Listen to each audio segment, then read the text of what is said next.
If 20 formative years of your life involve a major terrorist attack, 2 recessions, exorbantly expensive and unnecessary wars, tangibly worsening inequality, climate emergencies, and incompetence during a global pandemic, it might make you think things aren't good.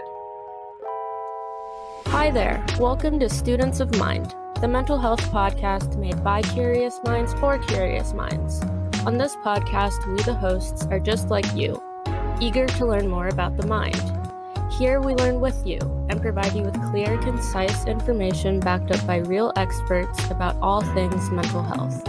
My name is Jayde. And I'm Sarah. In today's episode, we're joined by Dr. Sara Lipson, who will give us some information and insight into the effects that the current coronavirus pandemic has had and is having on college students' mental health.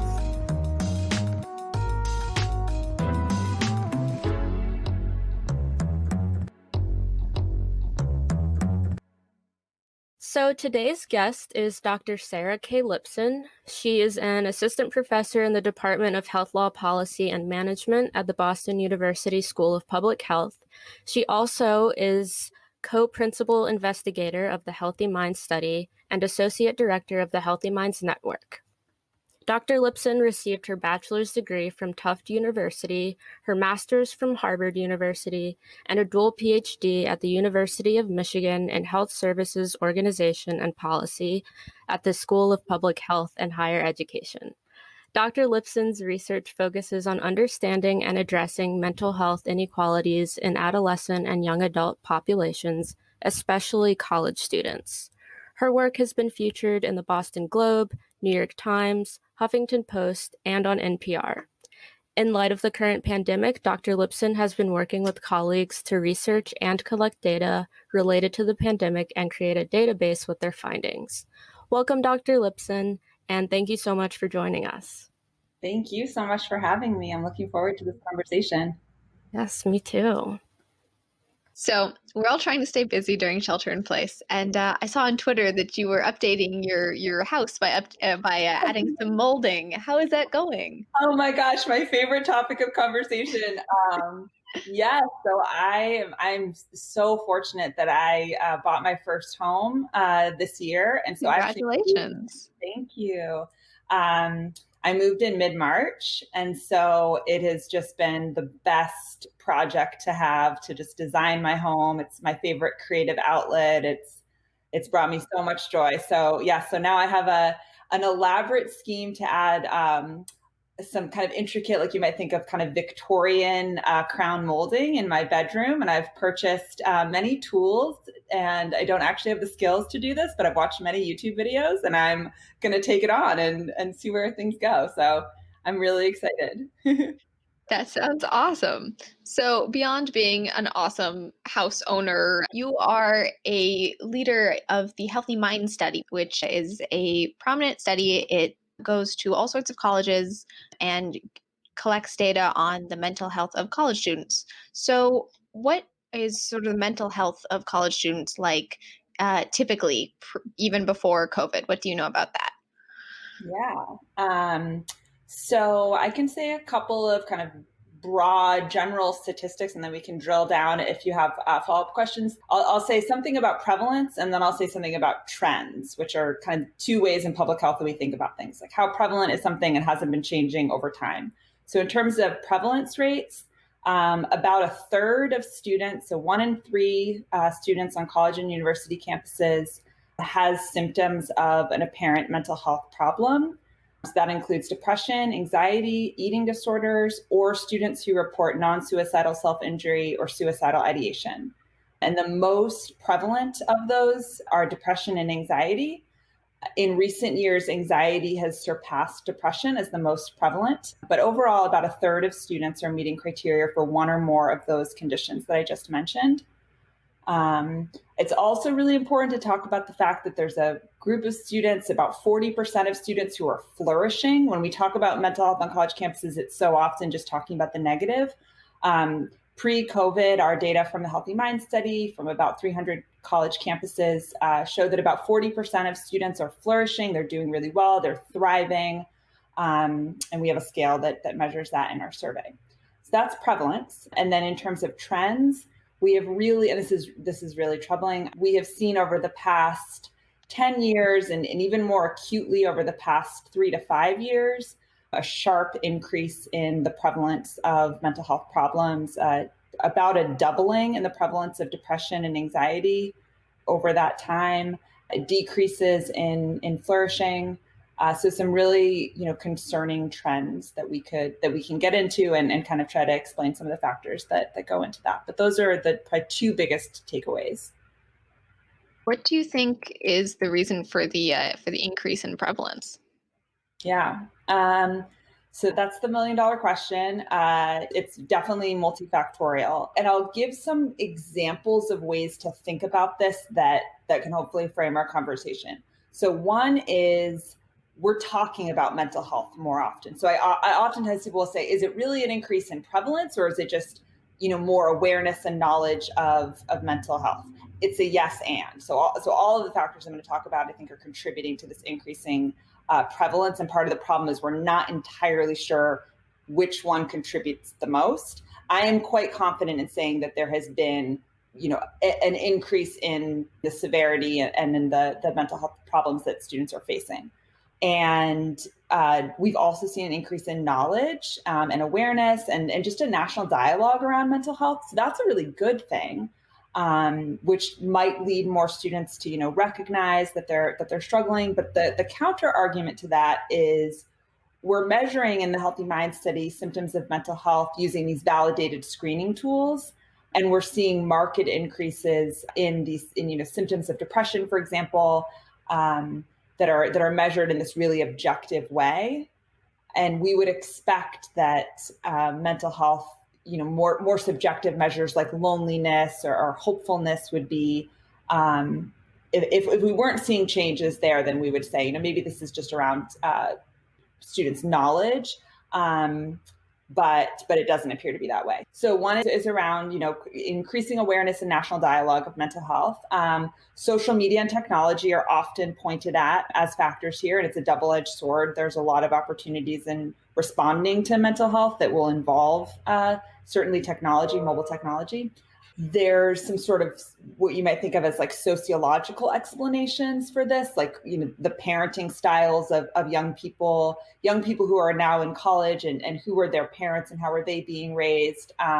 And then there's sort of like a geopolitical or sociopolitical perspective on this, which is just young people today, the traditional college age, like 18 to 25-year-olds. Like if we think about the history of those young people's lives, of your lives, you have, have reasons to be really fearful and really anxious. And it's sort of a logical human response to be struggling with exactly what we're seeing students struggle with. And I guess it could be a little bit more clear about that. I mean, things like 9/11, climate change, school shootings, now, of course, the pandemic, and kind of how that is unearthing all of these social determinants of health. I've heard the term eco-anxiety used, young people who are just so fearful about, and rightfully so, about the fear of climate change and how that's affecting their mental health. And then there's the college environment. That's another aspect of this. We're really in this 24/7. When I was in college, which was not that long ago, the library, and you mentioned I went to Tufts as an undergrad. It wasn't open 24 hours a day. That wasn't, the system wasn't in place to encourage students to be working nonstop. And all of these things interplay together. So social media creates, peer comparisons and who's working harder, who's partying harder, who's having this, idyllic college experience. And if I'm not, what does that mean? And so all of these things really come together. Those are some of the key factors that we talk about a lot. You mentioned, this isn't a follow-up, this is just a point. I was watching your seminar that you did with a few other professors, and you talked about this quote that kind of like summarized how all of the stuff kind of like our generation has gone through with like 9/11, the wars in Iraq and Afghanistan, and now this, and how all of that, like, no wonder we're feeling such intense and overwhelming emotions. So I think that's something that's really good to just acknowledge so people can kind of be okay with not being okay, and that a lot of people around them in the same age group that they're not feeling okay too. And it doesn't make you like abnormal or anything. It's like very valid.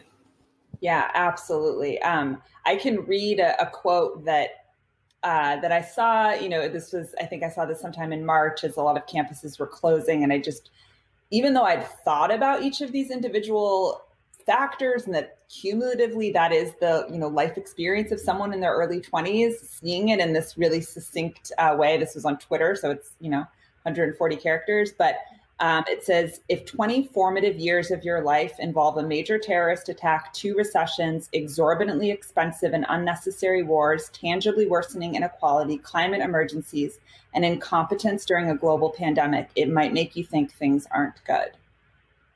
And that has really, I kind of have a starting point of trying to meet students with that understanding of like, that this is really hard. And especially as I'm at Boston University, and as we were closing campus and we were moving to online classes, just starting my class every week and saying like, this is really, really hard. Like this, in some ways I was kind of speechless about it, but just recognizing that I think is important for students.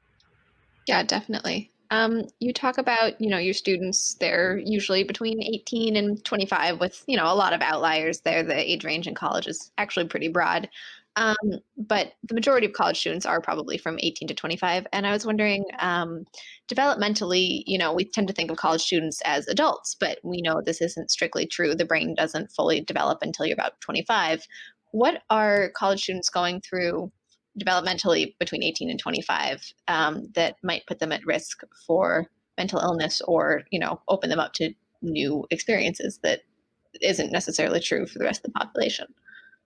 Yeah.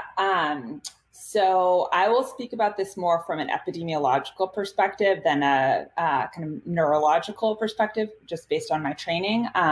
But the traditional college years, like late adolescence, early adulthood, directly coincide with the age of onset for lifetime mental illnesses.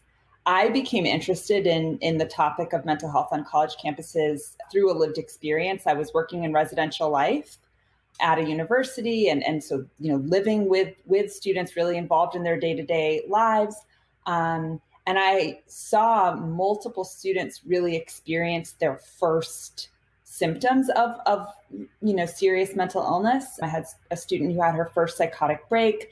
The fear of that, just how scary that was for her, having never experienced this before. Many students experience their first major depressive episode in college. So we know epidemiologically that this is an age when people are experiencing the first signs or an intensification of mental illnesses. Then there are some exceptions. So anxiety has a little bit different of a kind of trajectory and epidemiological vulnerability. And eating disorders as well. Eating disorders can often onset a little bit earlier in adolescence. But then there's the transition to college, which is kind of a life shock for a lot of people, particularly if you're living on campus, which is not the majority of students. It's a big group of students, but it's not the majority. But just, the transition from high school to college is this really big transition, a big life transition, a whole new peer group. And that creates, vulnerabilities as well as opportunities. And for students who are living on campus, at the age of 18, which is very unique to the US context. Like if you talk to people in other countries about their higher education systems, it's not common for 18-year-olds to just like move across the country and live by themselves and be, thought of as kind of autonomous beings. And in some ways, I think it's a kind of unrealistic expectation to place on students. So coming to college, you think about your diet changes, your exercise changes, your peer group changes, your sleep behaviors changes, all these things that are predictors of mental health change when you come to college. And so that is another way in which, mental health will kind of manifest alongside the college environment as a kind of a pressure cooker for a lot of students. You talked about transitions being sort of something that can be really hard for most people generally, and it'll take away a lot of stability that people, especially people with mental illnesses, sort of rely on. What do you expect to see with the transition of all these students and people who aren't in college, people who are just moving? College students have to move out of dorms back into houses they thought they might never live in again. People all over the country, all over the world are moving in with relatives, moving out to keep their relatives safe.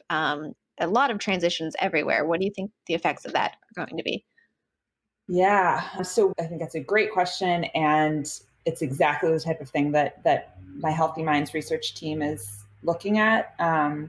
Are major changes in housing as a predictor of mental health, major changes in financial stress and caretaking, like you mentioned, and how that correlates with mental health. So I can say one thing anecdotally, and then I can say a little bit from Healthy Minds data. So anecdotally, I know that in the class that I taught this spring semester, the majority of my students were living in a different housing situation, some in different states than they were when we started the semester. And that's just a kind of like head spinning experience for students. I also mentored a couple of undergraduates. I teach primarily graduate students, but I mentor some undergraduate students, and just hearing their experiences. And one of them stayed on campus, and one of them was, back living with her family, and what that was really like for them, and just not being able to, have the college experience that they thought they were going to have when this semester started. And then a little bit from Healthy Minds. So we've just we run this study, the Healthy Minds study, every semester at college and university campuses, and it's sometimes I'll say like the study in a way kind of runs itself. It's been going for so long, and it's this important needs assessment that colleges and universities will implement the survey to understand mental health on their campuses. And then suddenly, like everything, we're like, we really need to rethink what we're doing. We're going to change the questionnaire. So in March, we developed a new set of questions that we implemented. So we have data from students that have participated in the Healthy Mind study from March through May of 2020. And we just wrapped data collection last week, at the end of last week. So we actually have a meeting tomorrow to kind of go over the analysis plan, and we'll be coming out with a data report on that, which I'd be more than happy to share with all of you. Our very preliminary analyses, I'll just talk about kind of patterns, show an additional spike in the prevalence of mental health problems since March of 2020 compared to data that we collected from September 2019 through February of 2020. And enormous changes in students' living situations and in financial stress. And we're going to be looking at how that correlates to mental health. So that's a little bit of a stay tuned question. While I'm thinking about this data, though, I also want to mention something that I think is really important. We added to our survey questions about discrimination. So like, have you experienced, particularly we were interested in Asian and Asian American students' experiences of discrimination in light of COVID. And we saw that over half of students had witnessed some form of race or ethnically based discrimination in light of COVID. And 75% of those students said that it was targeted towards Asian or Asian American students. So this is really something that I've been trying to emphasize in initial conversations with college and university campuses, is just this new vulnerability, particularly for Asian and Asian American students, and ways that campuses, I think, really need to be rallying behind all students, but in particular, Asian and Asian American students have been the victims of discrimination. Wow, that's pretty incredible. It's really hard to hear.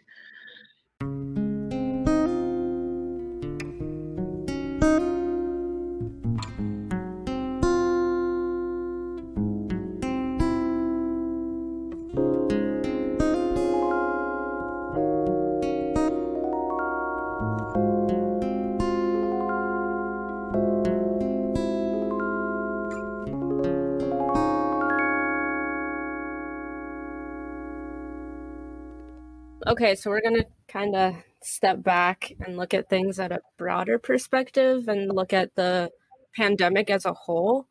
And in your opinion, what specific aspects of the pandemic are causing these changes in mental health?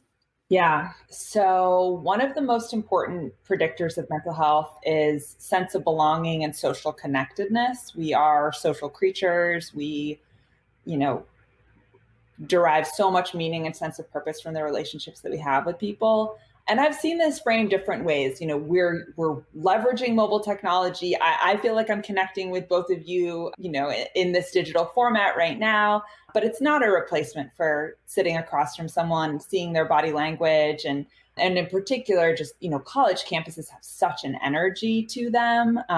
Being on campus and seeing your peers and faculty and staff, and on many campuses, athletics and student organizations, all of that, we're trying to replicate in some ways being remote, but it's, if we're being honest, and I think it's important to be honest with students, like we're not going to be able to replicate that. Those magical, kind of college experiences, and that energy is just not possible if we're joining remotely. So sense of belonging, and the kind of the flip side of that being like isolation.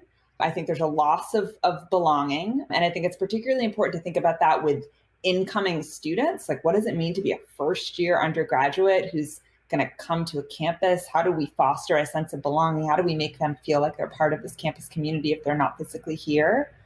And then the flip side of that being isolation. Isolation is one of the most important risk factors for negative mental health outcomes. So people who are just not connected to others, people who feel lonely, that's a really big risk factor. It's also a risk factor for kind of other related outcomes like substance use. So that's something we need to be really concerned about right now is people who struggle with substance use and addiction, that this is in some ways kind of a perfect storm for them to have an acutely stressful situation, a pandemic, and to have some of these social supports really kind of severed. So I think that's a piece of it. I think the academic pressure didn't disappear. I was really happy to see some campuses move to say, we're going to be super flexible. We're getting rid of grades. I've heard counters to that, students saying, like, I was going to do really well this semester. I needed these grades to boost my GPA.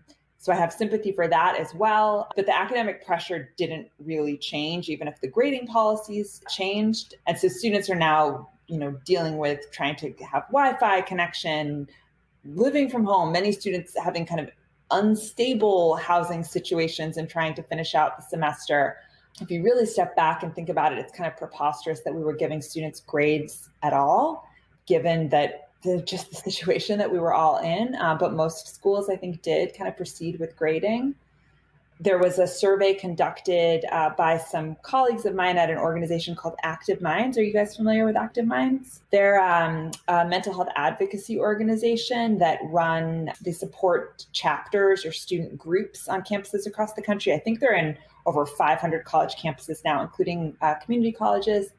And they support, student leaders, student advocates for mental health on college campuses. And they conducted this survey. And the biggest stressor that students reported was over their grades and whether they were, gonna meet their, goals in terms of their academic performance. And to me, that's really, really hard to know that was still something that students were just so preoccupied with in this pandemic. There's a lot we could say about that, like how have we created a society that really supports learning versus achievement? But that's maybe a slightly different topic. But anyway, so that stressor didn't go away. So sense of belonging probably decreased. Isolation probably increased. And then, like we talked about, housing, financial stress, all of those factors are very much kind of related to mental health in important ways and definitely affected by the pandemic. Yeah, so like you were saying, all of the aspects of the pandemic that are affecting our mental health are also the major risk factors for college students. So do you think that we're in a mental health pandemic in parallel with the coronavirus pandemic, or do you think it's like not at that severe level yet? Well, so not to be a total public health geek about this, but we break down pandemic. So pandemic implies global, right? We're actually collecting some data through Healthy Minds with an international cohort of colleges and universities. So that may be able to speak specifically to a pandemic of mental health in college populations. If we think about an epidemic in the US or in different parts of the country, absolutely. I mean, I think Andrew Cuomo of New York, Governor Cuomo, was one of the first people to kind of really start putting that name behind it, to say, like, this is going to be a mental health pandemic that we're facing right now. And mental health it kind of lags in time. Like, we don't see it right away. The outcomes are not as stark as physical health outcomes, certainly as COVID and infectious disease.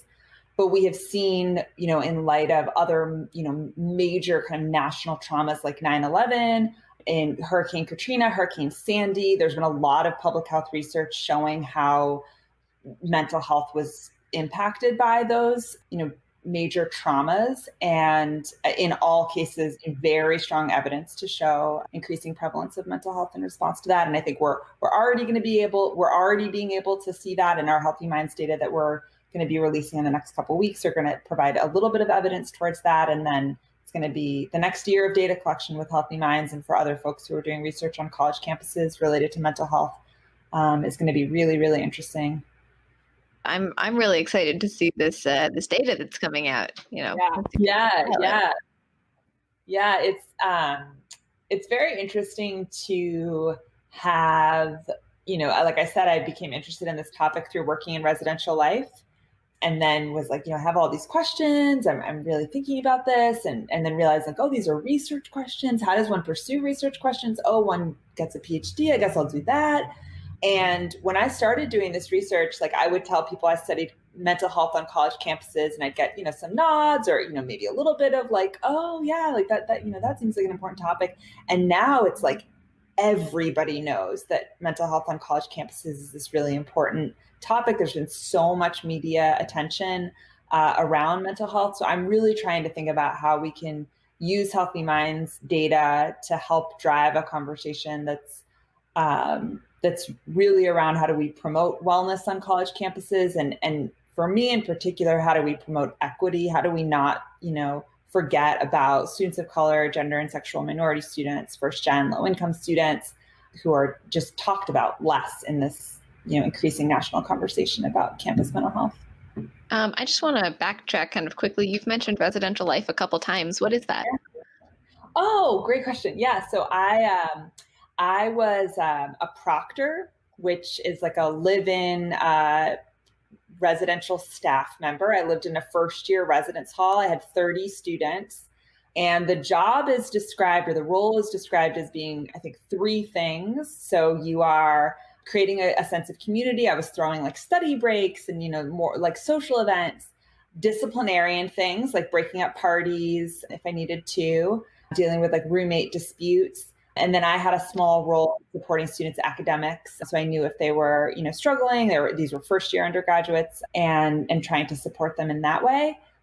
But really what I say is that all 3 of those parts of the role were so small in comparison to feeling like I was basically an untrained mental health professional. I felt like that mental health was by far the most important determinant of students' experiences in that first year, in terms of student success, in terms of the relationships and connections that they made.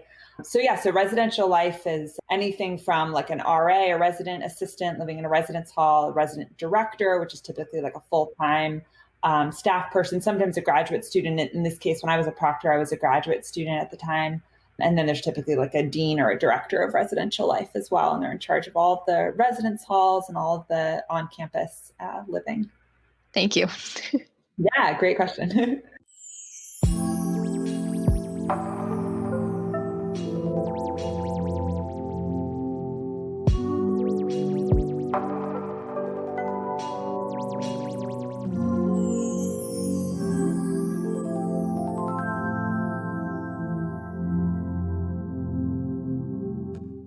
So, looking at all the data we have, and looking at the fact that our whole world has changed sort of overnight, are there any sort of symptoms of mental illness, or just symptoms kind of generally, even if they're unrelated to a specific diagnosis of mental illness, that we're seeing a lot right now, that people are reporting a lot? Yeah. Some of these questions are just super helpful for me to be thinking about the ways we're going to analyze the data that we've collected from March through May. So I can only kind of speak to kind of like preliminary analyses, anxiety, symptoms of anxiety, and then worries about the future. Maybe I'll step back, and since I know your mission with this podcast is to be educating students, I'll just say a little bit about what anxiety is kind of inherently, which is a fear about the future. It's a fear about the unknown. It's projecting, and it's very kind of future oriented. And so you can understand how a pandemic would really kind of exacerbate feelings of anxiety where we're so uncertain about what the future is going to look like. And particularly like in March and April, I mean, every single day just felt like new information. And it was just, we would say like anxiety provoking. It's kind of the perfect storm of being anxiety provoking. So we've certainly seen increases in anxiety. I have hypotheses that we're going to see increases in substance use and really problematic substance use. And I'm really worried about students who've been in recovery and have been managing that, and for whom this has really been a huge setback in that regard. Then when we think, and you've done a really nice job, I think, in your questions and in your syntheses of my long-winded answers of saying kind of like, we know these things that affect mental health. There's mental health outcomes, and then there's the things that drive mental health outcomes. And when we think about financial stress and housing stability as important drivers of well-being and mental health, and who is most likely to experience financial insecurities and housing insecurities. I'll play this out for one group of students that I care a lot about. So trans and gender nonconforming students are much more likely to not have, parental support. Of course, many do, and that's amazing, but many don't. And lack a permanent home that they could go back to. So when a residence halls close on campuses, trans and gender nonconforming students may be less likely to be able to go home to loving parents, and they're, bouncing from home to home, or they're staying on campus and feeling really isolated in that way. So in public health, we'll oftentimes talk about kind of pathways, or we'll talk about downstream and upstream effects, and housing we would think of as kind of an upstream determinant. Like if you take away people's housing, if you create instability there, then downstream we're going to see poor mental health outcomes. It really creates a lot of vulnerability in that regard. And so students who are experiencing housing insecurity right now are one of the groups that I'm really worried about. I know it might be too early to have an answer for this, but have you noticed anything in the numbers about how many people are experiencing mental health challenges for the first time since the pandemic? Mm-hmm. Yeah, that is a really, really good question. I'm gonna answer this from like a study design perspective. Okay. So one of the coolest ways because it's very, it's difficult to randomize. Like when we're looking at the impact of something, like how has COVID-19 impacted mental health outcomes, we're not going to be able to randomize people to different exposures in this regard. We're not going to be able to do a randomized control trial. So the interesting way to do this is sort of to compare groups pre and post. So we could look at, a certain group of students and say, pre-COVID, we saw, this proportion of students that were flourishing and had positive mental health, no symptoms of depression and anxiety, and then kind of control for some of the demographic characteristics looking at a group post-COVID, and then say how many of this group of students with these shared characteristics that did not have any apparent signs of mental health symptoms have signs of, struggling with depression, anxiety, suicidality after the fact. So I don't know quantitatively what proportion are kind of new symptoms of mental health. And there's some challenges with how we measure that, because college is this really big transition. Much of the data that exists, don't really link back to like what are students experiencing kind of in high school. But there are opportunities with kind of these causal inference study designs to try to really hone in on the effect, the impact of COVID-19 and campus closures on mental health. And I think we need a little bit more data. Usually those study designs will require a little bit more. I think this coming academic year will give us the data that we need to be able to really answer that. Okay. Well, yeah, I'm super excited to see everything when it's done, because I have talked to a few of my friends who said that this is the first time they've ever had these symptoms of anxiety and depression. And in a way, I feel like that's almost even more scary, because like it's the first time you're dealing with the fact that there's this global pandemic, and now all of a sudden you're getting this like scary feeling that you've never felt before.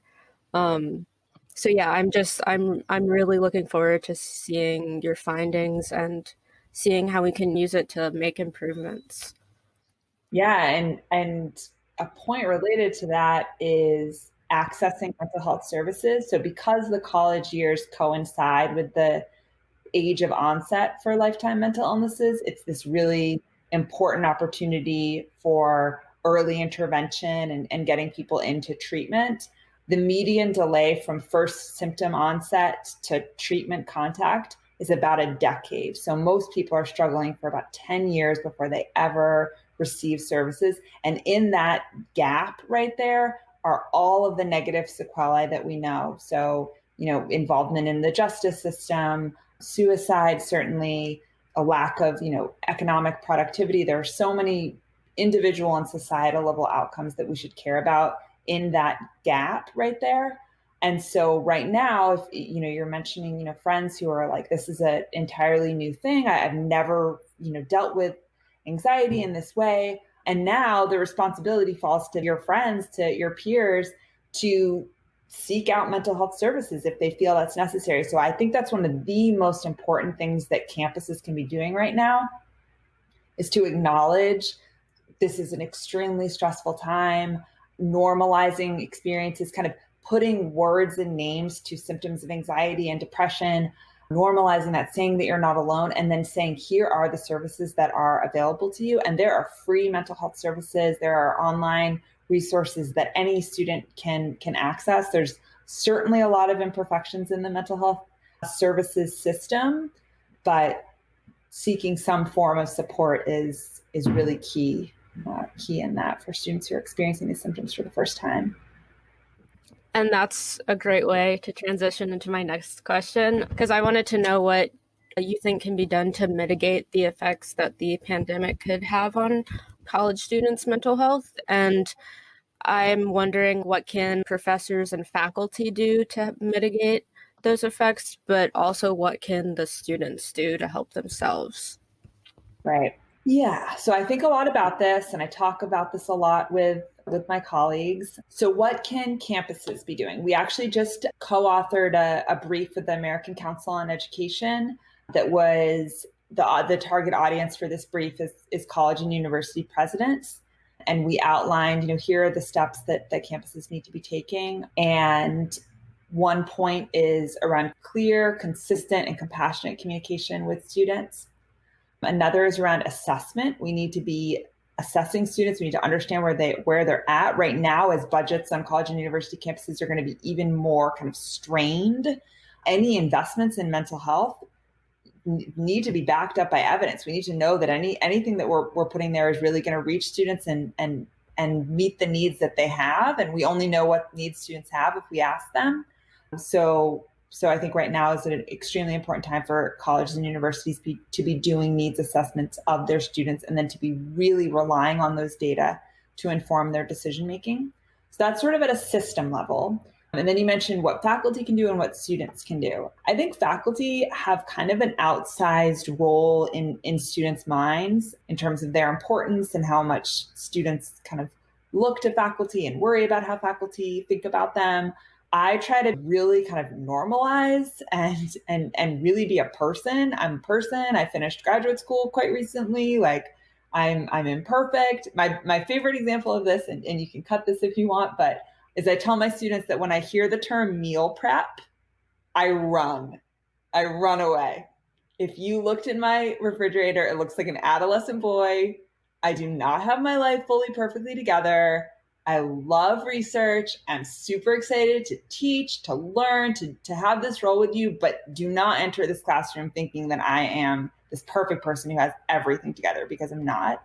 And I think that message from faculty, in whatever way they're comfortable expressing that, is really important. I know I had a lot of conversations with faculty colleagues this semester who would say, I told my students how difficult it is right now to be home with my young kids, and how I'm just not able to concentrate. And I didn't even realize how important that would be to them, that when they heard me say that I was struggling too, that they, then opened up, and suddenly it, created this whole dialogue. So I think, being real and being open about your own experiences as faculty is really, really important.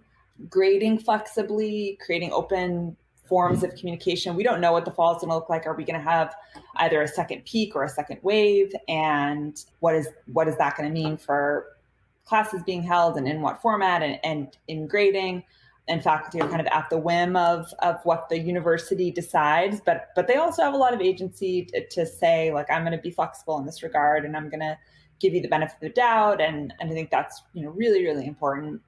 As for what students can be doing, students need to be involved in all of this, which is really, I think, challenging at a campus level. Like, students are not on campus right now, and yet they need to be a part of all of these conversations and task forces and emergency preparedness and all of that.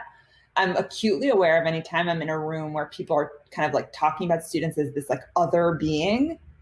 Like, we're on a college campus. There are plenty of students. Why is there not, 1, 2, 3 of them in this room with us right now? So I think that's really important. Students need to be in like these, Zoom rooms, so to speak. They need to be there, and campuses need to create opportunities for students to be able to share their voice and their experience to guide what schools are doing.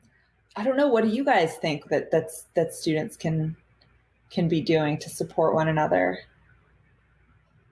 I think the most important thing that we as students can do is to be there for each other, and to be, you were talking about faculty being sort of open and honest with what they're struggling with. And I think that that's actually true sort of across the board, just connecting person to person, hearing that anyone from, your barista to your grandmother to your teacher to other students, hearing about their struggles is going to bring your own to the forefront and make that more acceptable, and allow you to express what you need. And I think that, creating a space to do that in is vital to get through these times and return to any sense of normalcy and work through the problem. But I also think that, students need resources. And so sharing with your friends when you find mental health resources is also really important. And if you're listening as a college student, please make sure to check out the resources that your campus offers, or that your city offers, that and anything you can find that is helpful to you works. That's all you need. It's not as hard as it might seem. Yeah, I feel like the major thing, at least for our age group, is just loneliness on top of anything else that you're struggling with can just make it 10 times worse.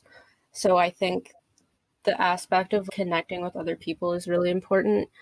I just think it's really important to try and improve the parts of the situation that can be improved and that we do kind of have some control of, because there are a lot of aspects of the state of the world right now that we can't do anything about, and we just have to play it by ear.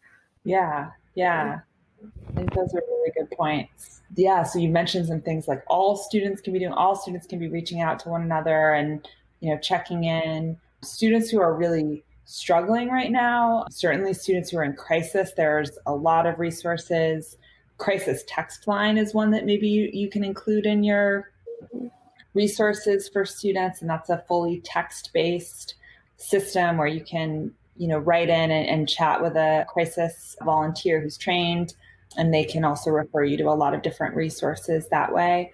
So yeah, there's so many. I guess the ultimate message, both in terms of connecting students to resources and from hearing from your peers, is kind of like you're not alone, which I know might sound kind of trite, but it is important to hear that. And I find myself often thinking about that as well. Like I'm not alone. I'm this is such a shared experience in a lot of ways, which is reassuring.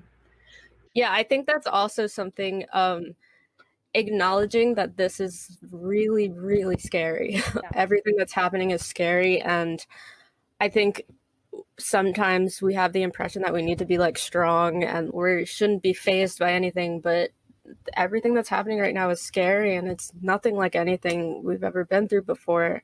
So yeah, I think professors and faculty acknowledging that they're scared too and like they're struggling too, I think that would also be helpful for students, just to kind of humanize the professor a little bit more and make that another source of connection for the student. Mm-hmm. Yeah. Yeah. We're launching a new research project this fall surveying faculty about their experiences, talking about mental health with students, intervening, and their attitudes and knowledge and kind of openness to further training to be able to support students. Because I think right now, and certainly in the fall semester, faculty become one of the only people who kind of lay eyes on students. I was really aware of that as we moved to online. Like I don't know that my students have seen anybody else at Boston University besides me this entire week. And it's been another week since we have my class meets every week. And every week I would think, I don't know if they saw anybody else at this university in the meantime.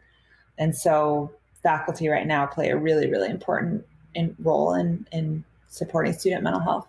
Yeah, it's the point of contact for students, the people that they actually see versus the entire administration and organization and institution that are all working together to sort of facilitate them just showing up at classes.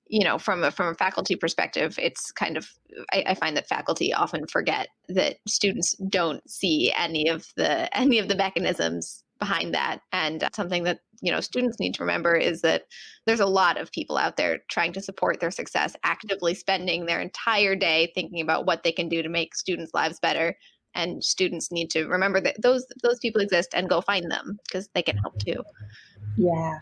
Dr. Lipson, you are a fantastic interviewee. Thank you for joining us, and we'd love to sort of make sure we're really doing you justice. You put a lot of effort and time into studying and making yourself an expert on this, and we don't want to just kind of skim the surface and be like, bye.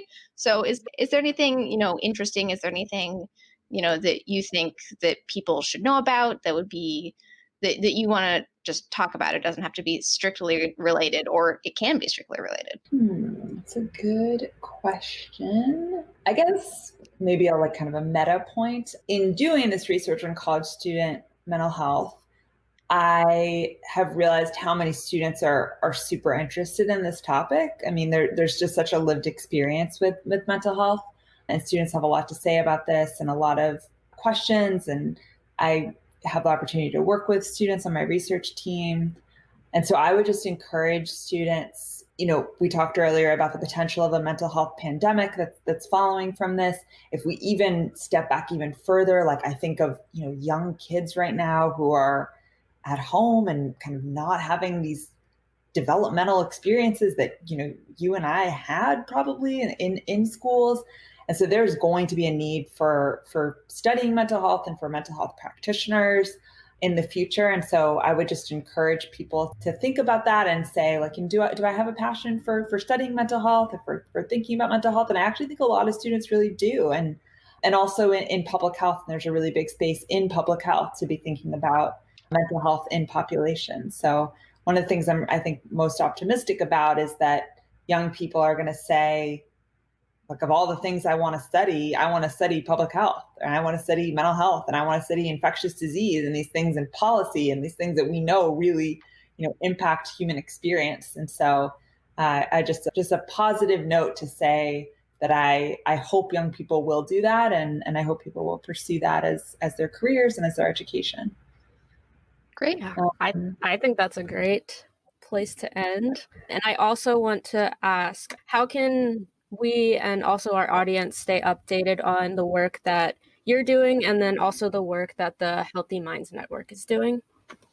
Yeah, so you can follow me on Twitter, Dr. Sara Lipson, Sarah with an H, and then healthymindsnetwork.org. We have a listserv, and we send out emails with kind of our latest research updates, including when we publish our COVID mental health data in the coming weeks. That will go out to our full listserv. So those are probably the best ways to stay in touch there. Great. Thank you so much for joining us. Yeah, thank you both so much for doing this.